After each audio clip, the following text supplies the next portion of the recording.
फागुन गदारलू रे भौजी होली खेला देवर संग काहे तू भागलू हाथ न लागलू रंगे दा कुमल अंग।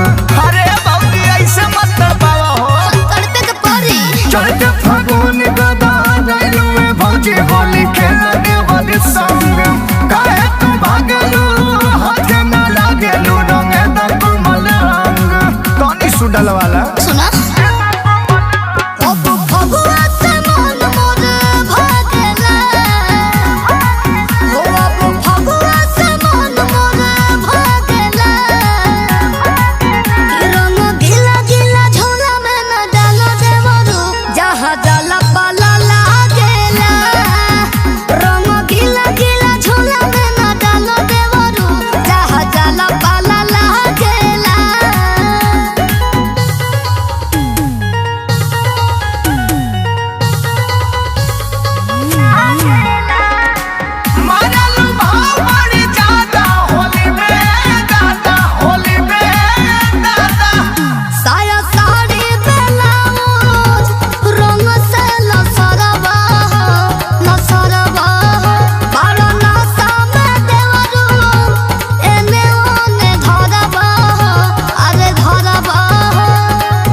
छुआ छुई ना करे तो देवर कैसा रंग देखले ना होई बुके बार ऐसन।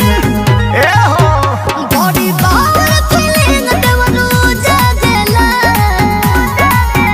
बॉडी पावर फीलिंग देवरू जागेला कि रंग गीला गीला झोला में ना डालो देवरू जहाँ जाला पाला लागेला रंग गीला गीला झोला में ना डालो देवरू जहाँ जाला पाला लागेला।